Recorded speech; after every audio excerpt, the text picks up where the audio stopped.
प्यारे बच्चों नमस्कार। आज हम पढ़ेंगे आर्थिक क्रियाएं। आर्थिक क्रियाओं के बारे में पढ़ेंगे। आर्थिक क्रियाएं कितने प्रकार की होती हैं, हमारा कौन सा कार्य किस आर्थिक क्रिया के अंतर्गत आता है, इसको हम सीखेंगे। बच्चों, आर्थिक क्रियाओं से हमारा क्या अभिप्राय है? आर्थिक क्रियाएं वह हैं जिनसे हमको आय प्राप्त होती हैं। हम जो अगर कार्य करते हैं, कुछ भी कार्य करते हैं, अगर उससे हमको इनकम मिलती है, हमको पैसा मिलता है, धन मिलता है, तो वो आर्थिक क्रिया है। तो आय प्राप्ति के साधन होते हैं। आर्थिक क्रियाएं आय प्राप्ति के साधन होते हैं। बच्चों, आर्थिक क्रियाओं को सामान्य रूप से 4 भागों में बांटा गया है। पहला माना जाता है कि पहले को प्राथमिक आर्थिक क्रिया कहते हैं, फिर द्वितीयक आर्थिक क्रिया, फिर तृतीयक आर्थिक क्रिया, फिर चतुर्थ आर्थिक क्रिया। आज हम इस लेक्चर में प्रथम आर्थिक क्रिया के बारे में यानी कि प्राथमिक आर्थिक क्रिया के बारे में बच्चों पढ़ेंगे। आइए समझते हैं प्राथमिक आर्थिक क्रिया क्या है, थोड़ा थोड़ा समझ लेंगे। दूसरी, तीसरी और चौथी आर्थिक क्रिया क्या है उसके बारे में बात करेंगे। तो बच्चों, प्राथमिक आर्थिक क्रिया वह है जो प्रत्यक्ष रूप से पर्यावरण पर निर्भर होती है, यानी कि प्रत्यक्ष रूप से प्रकृति पर निर्भर रहती है। वह आर्थिक क्रिया मनुष्य की वह आर्थिक क्रिया जो प्रत्यक्ष रूप से पर्यावरण पर निर्भर रहती है, यानी कि हम वह कार्य जो पर्यावरण के माध्यम से करते हैं, वह जो है उत्पाद जो पर्यावरण के माध्यम से प्राप्त करते हैं। कहने का मतलब प्रत्यक्ष रूप से पर्यावरण से प्राप्त होता है। जो आप प्राथमिक आर्थिक क्रियाओं में जो हम कार्य करते हैं, जो उससे हमको हमारे कार्य से जो उत्पाद हमको मिलता है वो पर्यावरण से मिलता है। ठीक है बच्चों, जैसे कि उदाहरण के तौर पर आप देखिए आखेट करना। जब आखेट मतलब शिकार करते, पहले आदिम अर्थव्यवस्था का साधन क्या था? आखेट था। पशुओं का शिकार करते थे, फिर उससे जो है भोजन की प्राप्त करते थे। पशुपालन हो गया। पशुपालन भी बच्चों प्रकृति ने हमको पशु दिए हैं, पशु मनुष्य नहीं बना सकता है। तो ये जो है पशु जो है हमें प्राकृतिक रूप से मिलते हैं, तो उसका हम पशुपालन करने लगते हैं। कृषि जो है, कृषि जो ज़मीन है, भूमि है, मृदा प्रकृति द्वारा प्राप्त है, उस पर हम जो है कृषि कार्य करने लगे। खनन प्राकृतिक रूप से जो है प्राकृतिक रूप से पृथ्वी के आंतरिक भागों में जो खनिज विद्यमान हैं उनका हम खनन करने लगते हैं। ठीक है, यानी कि हम प्रत्यक्ष रूप से पर्यावरण से प्राप्त कर रहे हैं। फिर उसके बाद लकड़ी काटना। लकड़ी भी हमको जंगलों से मिल रही है, ठीक है, प्रकृति से मिल रही है। तो जितनी हमसे प्रकृति से प्राप्त होने वाली चीज़ें हैं और उनसे हम जो है आय प्राप्त करते हैं, उनसे जो एक उत्पाद बनाते हैं, ठीक है, उसको उत्पाद प्राप्त करते हैं, बनाते नहीं प्राप्त करते हैं, वो क्या है बच्चों? प्राथमिक आर्थिक क्रिया। देखो बच्चों, प्राथमिक आर्थिक क्रिया में हम डायरेक्ट प्रकृति से कुछ चीज़ें जो है उत्पाद प्राप्त करते हैं, कुछ चीज़ें प्राप्त करते हैं। जैसे लकड़ी प्राप्त कर लिए, ठीक है, कृषि करके हम अनाज प्राप्त कर लिए बच्चों। उसके बाद खनन करके खनिज प्राप्त कर लिए, ठीक है। पशुपालन करके दूध हम प्राप्त कर लिए, ठीक है। उसके बाद आखेट से पशुओं के मांस को प्राप्त कर लिया। तो ये चीज़ें डायरेक्ट प्रकृति से हम प्राप्त कर रहे हैं बच्चों। उसके बाद आइए देखते हैं द्वितीयक क्या है।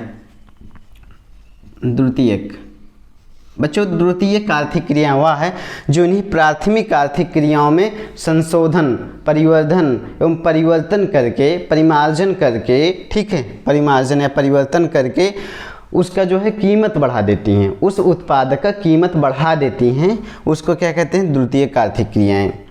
बच्चों, उदाहरण के तौर पे एक उदाहरण आप लीजिए। उदाहरण लीजिए आप जो है गेहूँ कि आप कृषि करते हैं, ठीक है, गेहूं की आप कृषि करते हैं, गेहूं का आप कृषि कार्य कर रहे हैं, ठीक है, उसमें आप गेहूं पैदा कर रहे हैं, ठीक है। तो आप प्राप्त हुआ, ये क्या हुआ? आपने कृषि की, आपको क्या मिला? गेहूं मिला। ये क्या हुआ? ये प्राथमिक आपकी क्रिया हो गई। फिर आपने क्या किया? इस गेहूं से आपने क्या किया? आटा प्राप्त किया, ठीक है, आटा। इसको गए पिसवाए, पिसवाने के बाद ये आटा आपको प्राप्त हो गया। तो आटा क्या है? ये तो प्राथमिक हो गया, ठीक है, लेकिन आटा क्या है? आटा आपका द्वितीयक है, ठीक है, द्वितीयक है, क्योंकि आटा में जो है क्या हुआ? परिवर्तन हुआ। गेहूं में क्या हुआ? परिवर्तन हुआ, परिमार्जन हुआ, पीसा गया, उससे हमको जो है आटा मिल गया, ठीक है। अब बच्चों, तृतीयक आर्थिक क्रिया को देखते हैं क्या है। अब आटे को क्या किया आपने? बाजार में बेच दिया। क्या दिया? बाजार में बेच दिया, बेच दिया, सेल कर दिया, ठीक है, बेच दिया आटे को। जब आटे को आप बेच देते हैं बाजार में, तो बच्चों ये तृतीयक के अंतर्गत आ जाता है। अब समझते हैं तृतीयक आर्थिक क्रिया क्या है।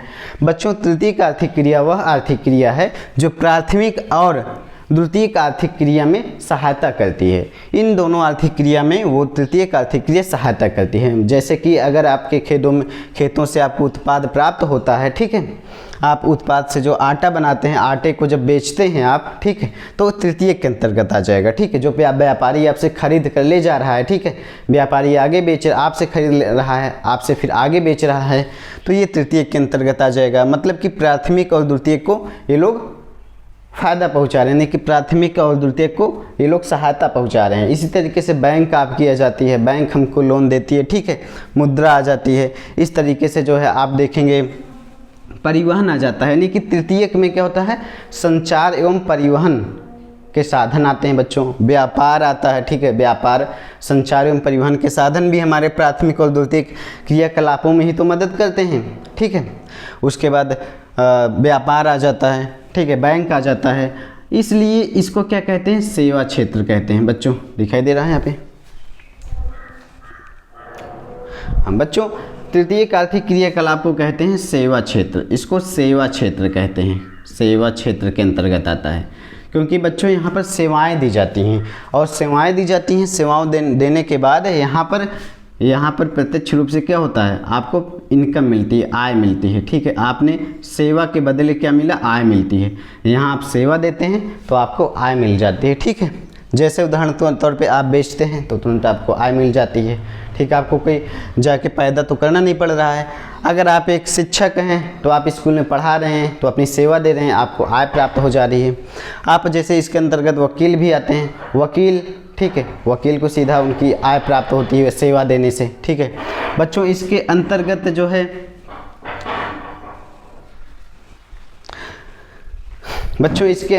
सेवा क्षेत्र के अंतर्गत बैंक भी आपको सेवा देती है। ठीक है, तो व्यापार, इन सब चीज़ों से जो है आपको सीधा आय प्राप्त होती है। फिर उसके बाद आता है चतुर्थक। इसके बाद आता है बच्चों चतुर्थ, 4 नंबर पर चतुर्थक आर्थिक क्रिया।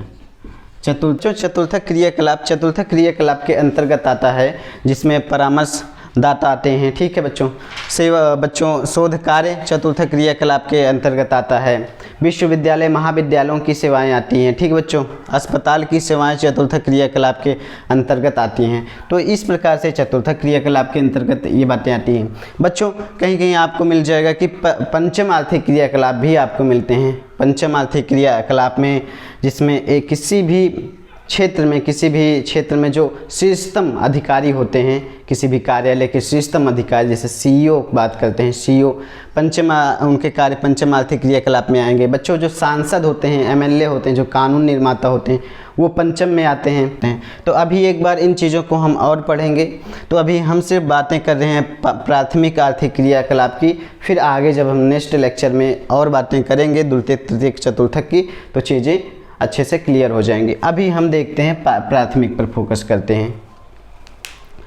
तो बच्चों प्राथमिक क्रियाकलाप को हम पढ़ रहे थे, इसमें आखेट, पशुपालन, कृषि, खनन, लकड़ी काटना, इन सब चीज़ों को शामिल किया जाता है। तो आइए हम समझते हैं एक एक, आखेट क्या है, पशुपालन क्या है बच्चों, कृषि क्या है, इन सब चीज़ों को हम समझते हैं।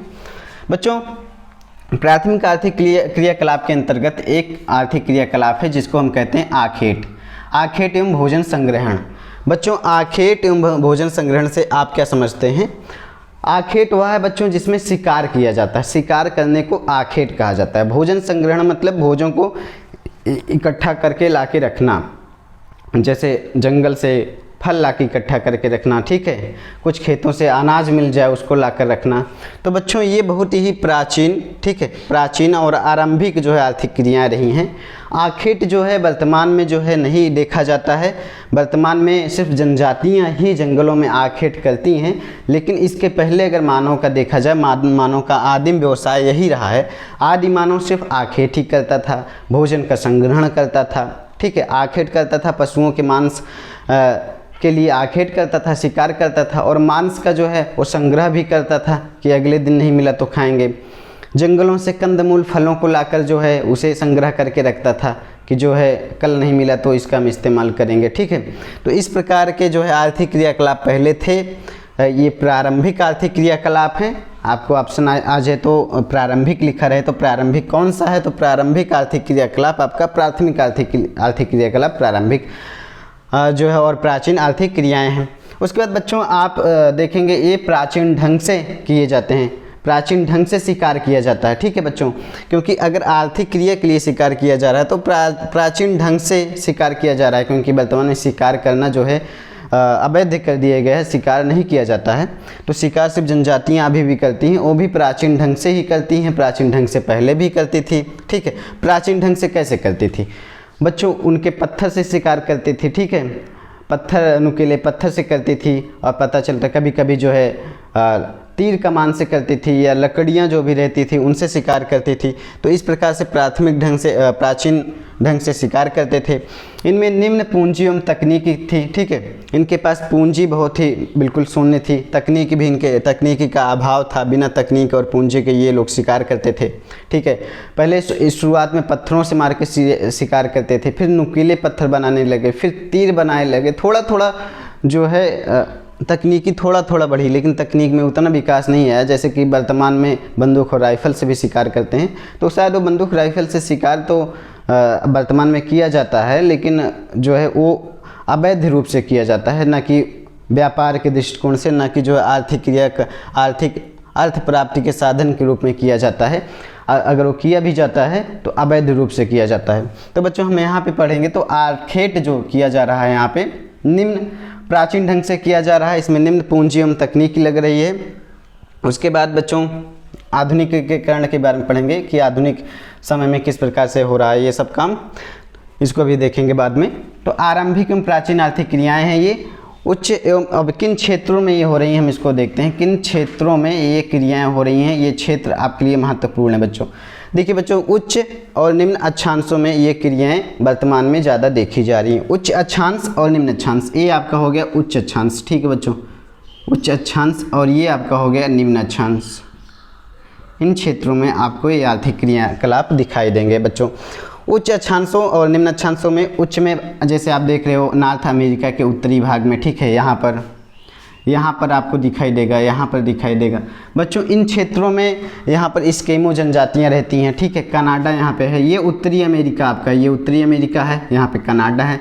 यहाँ पे एक जनजाति एस्किमो रहती है, एस्किमो। ये जनजाति क्या करती है, ये शिकार करती है, किसका, मछलियों का शिकार करती है। हार्पून नाम के एक भाला इसके पास होता है, और मछलियाँ जब तैरती रहती हैं, ठीक है, यहाँ पे जहाँ लोग एस्किमो लोग रहते हैं बर्फ़ की चादर बिछी रहती है, तो ये बर्फ़ के ऊपर उस भाले से मार करके मछलियों का शिकार करते हैं। तो जीवन यहाँ पर बहुत संघर्षमय है, आप कह सकते हो। जहाँ पर कठोर जलवायु है, जहाँ पर जीवन संघर्षमय है, वहाँ पर ही ज़्यादातर आखेट और भोजन संग्रहण की क्रियाएं की जा रही हैं, क्योंकि वहाँ पर बहुत अच्छे से कृषि नहीं की जा सकती है, कोई आर्थिक क्रियाकलाप अच्छे से नहीं किया जा सकता है। और जहाँ पे आदिवासी लोग अभी भी रह रहे हैं, जनजातियाँ रह रही हैं, वहाँ पर प्राथमिक इस प्रकार की क्रियाएँ की जा रही हैं, आखेट एवं भोजन संग्रहण की क्रियाएँ। तो बच्चों यहाँ पर एस्किमो करती है, ठीक है, उत्तरी अमेरिका में। आपकी यूरोप में यहाँ पर भी जो होता है, जो है यूरोप के उत्तरी भाग में जो है यही आखेट वगैरह होता है। एशिया के उत्तरी भाग में यहाँ पर जो है यूकाधिर नामक जनजाति पाई जाती है। ये भी जो है शिकार करती है, रेंडियर वगैरह, इनके जो पशु होते हैं, जो ये पालन का जो पशु होते हैं जिनको ये पालती है, उसका नाम रेंडियर है, ठीक है, रेंडियर हो गया। ये इसके एस्किमो लोग कुछ कुत्तों को पालते हैं, जिससे आपने सुना होगा स्लेज गाड़ियाँ चलाते हैं, जिसको हम आगे भी पशुपालन में भी बात करेंगे, पशुपालन में इसकी हम बात करेंगे। तो एस्किमो लोग कैसे रेंडियर जो कुत्ते पालते हैं उससे जो है स्लेज गाड़ियाँ खिंचवाते हैं बर्फ़ के ऊपर। तो बच्चों ये लोग उच्च अक्षांशों में ऐसे काम करते हैं यहाँ पर। उसके बाद निम्न अक्षांशों में भी ये लोग कर रहे हैं, यहाँ भी कर रहे हैं, ठीक है, यहाँ भी कर रहे हैं। तो यहाँ पे कहाँ कर रहे हैं, देखिए बच्चों, अमेजन बेसिन में। ये अमेजन बेसिन कहाँ है, अमेजन आपका ये ब्राज़ील देश, यहाँ पे ब्राज़ील है, यहीं पे आपका अमेजन है, ठीक है।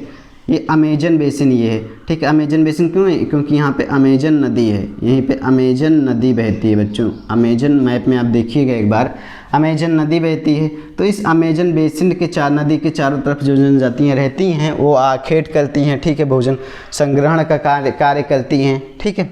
उसके बाद अफ्रीका, ये मध्य अफ्रीका, ठीक है, यहाँ पर जो जनजातियाँ हैं, ये सारी जो है जनजातियाँ क्या करती हैं, यही कार्य करती हैं, ठीक है, यही कार्य करती हैं, ठीक है। उसके बाद आप आएंगे तो यहाँ पे दक्षिण पूर्व एशिया, यहाँ पर जो लोग रह रहे हैं, ठीक है, वो भी यही कार्य कर रहे हैं, ठीक है।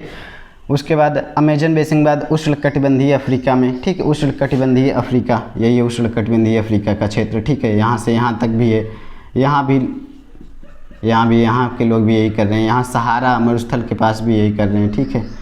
यहाँ उष्णकटिबंध क्या है बच्चों, आपने पूर्ववर्ती कक्षाओं में पढ़ा ही होगा कटिबंधों के बारे में कि कटिबंध क्या है बच्चों।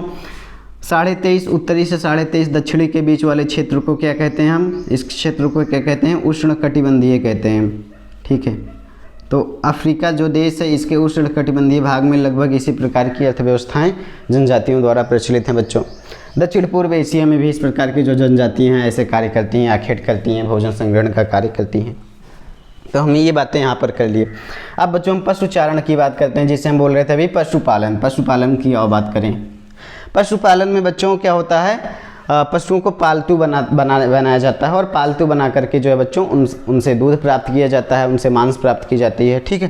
पालतू बनाकर हम पशुपालन करते हैं, पशुओं का पालन करते हैं, ठीक है। और पशुओं का पालन क्यों करते हैं, अपने लाभ के लिए करते हैं, ठीक है। पशुओं से हम क्या प्राप्त करते हैं, दूध प्राप्त करते हैं, भोजन प्राप्त करते हैं, ठीक है। वस्त्र के रूप में उनकी खालों से वस्त्र बनाती हैं जनजातियाँ, ठीक है। तो वस्त्र के रूप में उनकी खाल भी प्राप्त करते हैं, कि पशुओं से भोजन प्राप्त करते हैं, वस्त्र प्राप्त करते हैं, ठीक है। ये सारी चीज़ें, और यातायात के साधन के रूप में हम पशुओं का इस्तेमाल करते हैं, ठीक है। वर्तमान में जो आधुनिक सभ्यता है इसमें तो लोग नहीं करते हैं, लेकिन अभी भी जो जंगलों में रह रहे हैं ध्यान दीजिएगा कि वो लोग अभी भी यही क्रियाकलाप कर रहे हैं, ठीक है। तो पशुचारण के भी आप दो रूप देख सकते हैं। एक आधुनिक समय में जो नगरीय सभ्यता में जो नगर में लोग रह रहे हैं वो किस प्रकार से पशुपालन कर रहे हैं, और जंगलों में जो लोग रह रहे हैं वो किस प्रकार से पशुपालन कर रहे हैं। आप दो रूपों में पशुपालन को देख सकते हैं बढ़ करके। तो बच्चों अभी आप देखेंगे यहाँ पे एक चलवासी पशुपालन और दूसरा वाणिज्यिक पशुपालन। तो चलवासी पशुपालन कौन करेगा, चलवासी पशुपालन जो है जनजातियाँ करेंगी जो जंगलों में रह रही हैं। चलवासी का मतलब क्या होता है बच्चों, चलवासी यानी कि एक स्थान से दूसरे स्थान पर ये चल करके निवास करते हैं, चलवासी, ठीक है। ये इस स्थान पर आ जाए हैं तो कल किसी और स्थान पर जाके चल करके वास करेंगे। तो चलवासी पशुपालन, तो इनके पशु भी चलते रहते हैं, पशुओं से भोजन प्राप्त किए, पशुओं से वस्त्र प्राप्त किए, पशुओं के ऊपर बैठ करके यातायात के रूप में एक स्थान से दूसरे स्थान पर जाते हैं, यातायात के रूप में उनका इस्तेमाल करके। बच्चों ये जो है चलवासी पशुपालन किन क्षेत्रों में किया जाता है ये देखने की बात है। ये मरुस्थलीय और पर्वतीय क्षेत्रों में किया जाता है, यानी कि मरुस्थलों और पर्वत की श्रेणियों पर ऐसे पशुपालन आपको अधिकतर देखे जाएंगे, ठीक है बच्चों, दिखेंगे। ये जो है मरुस्थलों पर में और पर्वत श्रेणियों पर ज़्यादातर पाए जाते हैं। और मुख्य रूप से इनका क्षेत्र बच्चों 3 क्षेत्र है इनका, ठीक है, 1 2 3 ऐसे 3 क्षेत्रों में ये लोग पाए जाते हैं। और इन क्षेत्रों में जो पर्वत मरुस्थल वगैरह है उन्हीं पर ये जनजातियाँ ऐसे पशुपालन करते हुए आपको दिखेंगी। बच्चों उत्तरी अफ्रीका के तट से अरब, मंगोलिया, मध्य चीन तक फैला है। देखिए बच्चों उत्तरी अफ्रीका के तट, देखिए ये आपका अफ्रीका है, ये उत्तरी अफ्रीका का तट है, ठीक है, ये उत्तरी अफ्रीका का तट है, यानी कि आप देख सकते हैं यहाँ से लेकर के ये आपका क्या है, ये जल है, भूमध्य सागर है आपका, ये भूमध्य सागर है, पानी है। तो उत्तरी अफ्रीका तट से लेकर के यहाँ पर सहारा मरुस्थल है। अब आपने कहा देखा कि मरुस्थलों और पर्वत चोटियों पर ऐसे जो है पशुपालन आपको दिखते हैं, तो यहाँ पर मरुस्थल भी है, यहाँ पर सहारा मरुस्थल भी है, यहीं पे ऐसे सहारा मरुस्थल भी है यहाँ पे, ठीक है, सहारा मरुस्थल नाम है इसका। सहारा आपने नाम सुना होगा, विश्व का सबसे बड़ा मरुस्थल सहारा मरुस्थल, ठीक है। तो यहाँ पर जो आप देख रहे हैं कि जो है उत्तरी अफ्रीका के तट से होकर के ये अरब, ठीक है, अरब क्षेत्र में, अरब प्रायद्वीप में भी इस प्रकार के पशुपालन किए जा रहे हैं। उसके बाद मध्य एशिया में होते हुए, ठीक बच्चों, मध्य एशिया, ठीक है, जहाँ पे अफ़गानिस्तान, तुर्कमेनिस्तान वगैरह आता है, ठीक है, मंगोलिया, उसके बाद मध्य चीन होते हुए बच्चों इस प्रकार से जो है यहाँ तक ऐसी व्यवस्थाएं आपको मिलेंगी देखने को, ठीक है। तो इस प्रकार की व्यवस्थाएं आपको इस प्रकार से यहाँ मिलेंगी, ठीक है, चलवासी पशुपालन आपको मिलेगा, ठीक है। उसके बाद अगला क्या है, यूरोप एंड एशिया के टुंड्रा प्रदेशों में। देखिए बच्चों यहाँ पे यूरोप, टुंड्रा प्रदेश क्या है, जो 6.5 टुंड्रा प्रदेश क्या है आप जानिए, टुंड्रा प्रदेश, बच्चों 66.5 से लेकर के 66.5 से लेकर के ऊपर तक, ठीक है, ध्रुव तक जो है 90 तक जो है, आप 80 तक मान लीजिए, ठीक है, 66.5 से लेकर के 80 तक जो है अक्षांश तक क्या होता है, टुंड्रा प्रदेश होता है, ठीक है। 80 से फिर 90 तक क्या होता है, 80 से 90 तक जो है टुंड्रा के बाद आता है ध्रुवीय क्षेत्र कह सकते हैं 80 से 90 के बाद। तो टुंड्रा प्रदेश तक ही लोग रहते हैं क्योंकि ध्रुवीय प्रदेश में बिल्कुल जनशून्य है। तो यहाँ पर जो है टुंड्रा प्रदेश 66.5 से जो है ऊपर की ओर रहता है टुंड्रा प्रदेश।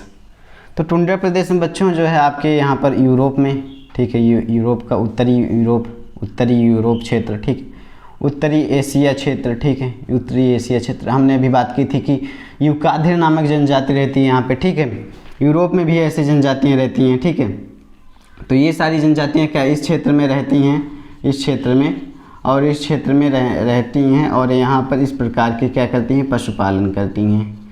इस प्रकार के पशुपालन करती हैं। ये लोग आखेट भी करते हैं, ठीक है, आखेट भी करते हैं, पशुपालन भी करते हैं। यहाँ पर रेंडियर नामक देखोगे आप, रेंडियर नामक जो है जानवर एक है, उसका ये लोग इस्तेमाल करते हैं, ठीक है। रेंडियर से दूध भी प्राप्त करते हैं, मांस भी प्राप्त करते हैं ये लोग, ठीक है। यहाँ पर आएंगे आप देखेंगे उत्तरी कनाडा यानी कि उत्तरी अमेरिका, ठीक है, इन क्षेत्रों में आप देखोगे एस्किमो लोग रहते हैं, ठीक है। एस्किमो लोग कुत्ते का पालन करते हैं, इनका एक कुत्ता होता है, ठीक है। उस कुत्ते से क्या करते हैं, उस कुत्ते का इस्तेमाल करते हैं, शिकार के लिए कुत्ते का इस्तेमाल करते हैं, ठीक है। कुत्ते के माध्यम से लोग शिकार करते हैं।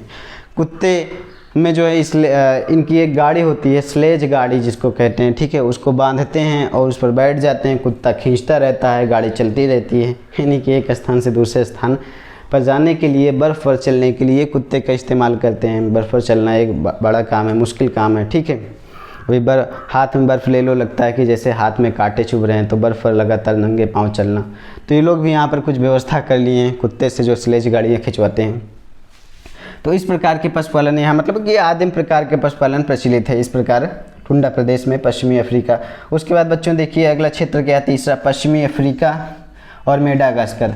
अब बच्चों देखेंगे यहाँ पे पश्चिमी अफ्रीका, ये क्षेत्र आपका, ये वाला क्षेत्र आ गया। यहाँ पर भी इस प्रकार के क्रियाकलाप हो रहे हैं। यहाँ पर मेडागास्कर है, यहाँ पर भी इस प्रकार के क्रियाकलाप हो रहे हैं, ठीक है, पशुपालन हो रहा है। यहाँ पर भी क्या होता है, यहाँ पर पश्चिमी अफ्रीका में एक जनजाति बच्चों ये गाय का पालन करती है, ये गाय का पालन करती है, ठीक है, गाय का पालन करती है, ठीक है, इनसे दूध प्राप्त करती है।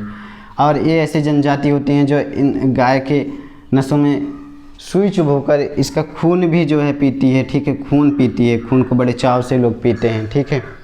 तो गाय से दूध भी प्राप्त करते हैं। ये गाय को पालते हैं, अच्छी गाय की सेवा भी करते हैं, लेकिन गाय से खून भी चूस कर पीते हैं, सुइयाँ चुभोकर खून निकाल करके उसका एक जूस के रूप में उसका इस्तेमाल करते हैं, पीते हैं ये लोग।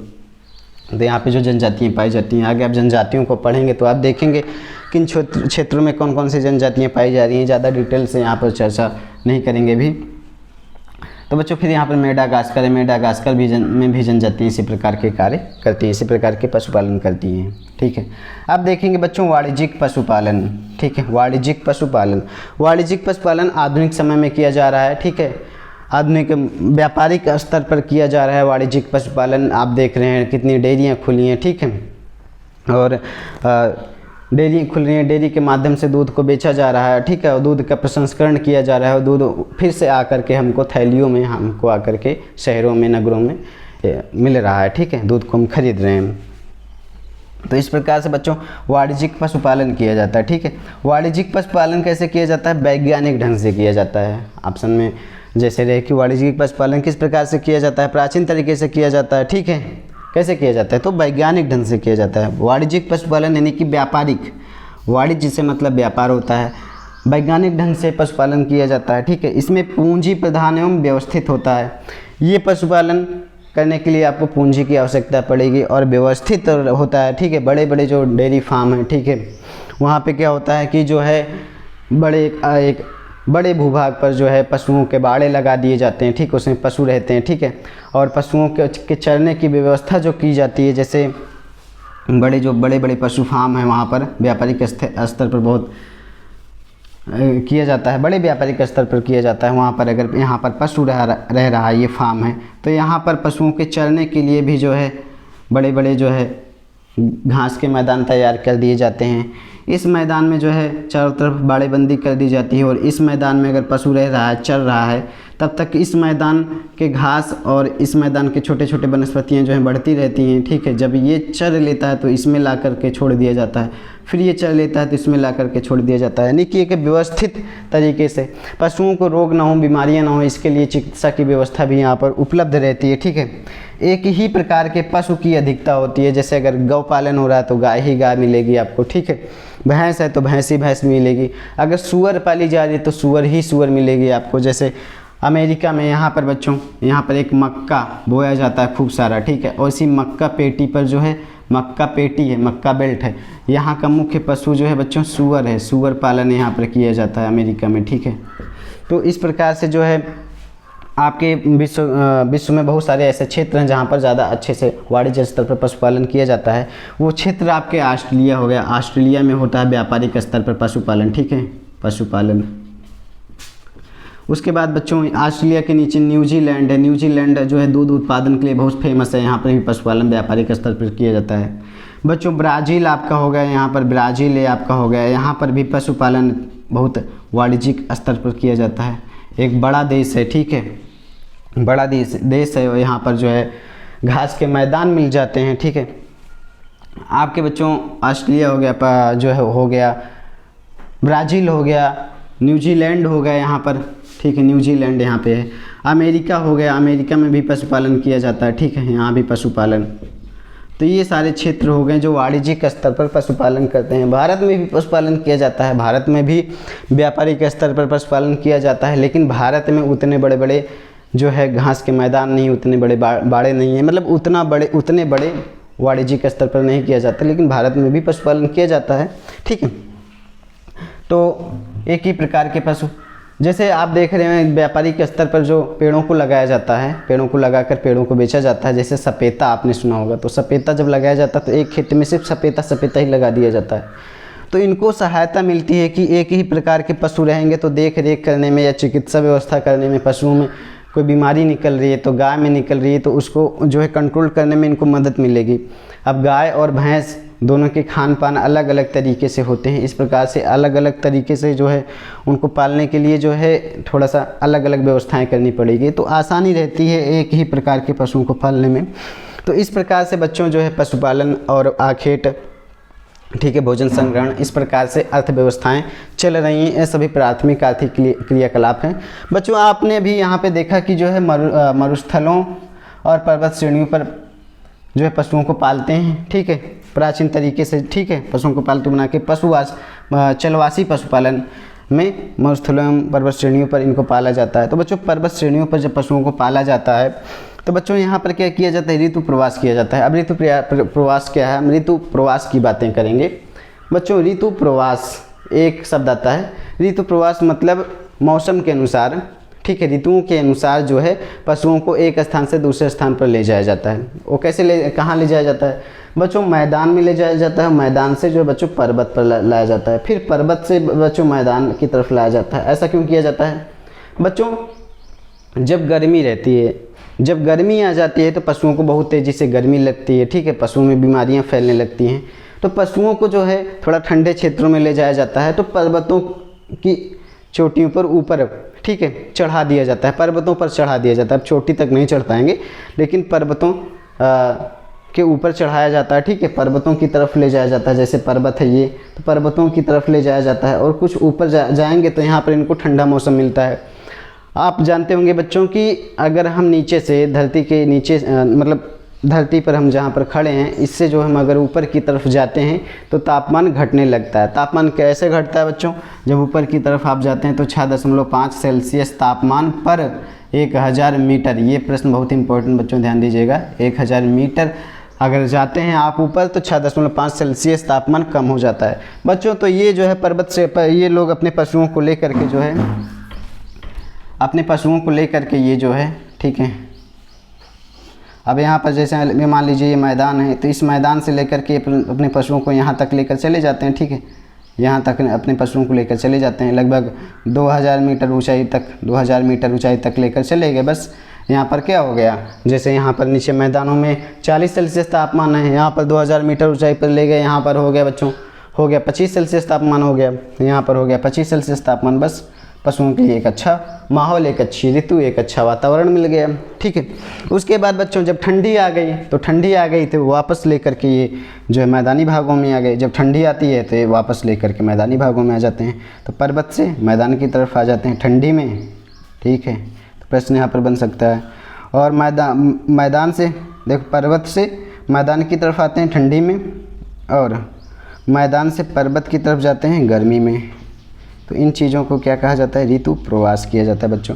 भारत में बच्चों कुछ जनजातियाँ हैं जो ऋतु प्रवास का काम करती हैं, पर्वत श्रेणियों और पर्वत चोटियों के आसपास रहने वाली जनजातियाँ हैं। जैसे बच्चों गुज्जर, ये जम्मू कश्मीर में रहती है, ठीक है, हिमालय पर्वत पर चढ़ती है, हिमालय पर्वत से उतरती है। बकरवाल हिमाचल प्रदेश में रहती है बच्चों, ठीक है। गद्दी, ठीक है, गद्दी, भुटिया, ठीक है। गुज्जर, बकरवाल, गद्दी, भुटिया, ये 4 याद कर लीजिएगा बच्चों, ये चलवासी पशु चारण करने वाली जनजातियां हैं। गुज्जर, बकरवाल, गद्दी, भुटिया। गुज्जर, बकरवाल, गद्दी और भुटिया, ये चलवासी पशु चारण का काम करती हैं बच्चों, ठीक है। आगे हम पढ़ेंगे बच्चों, कृषि को पढ़ेंगे, खनन और लकड़ी काटना, ये सब चीज़ें कैसे हो रही हैं इसको हम देखेंगे।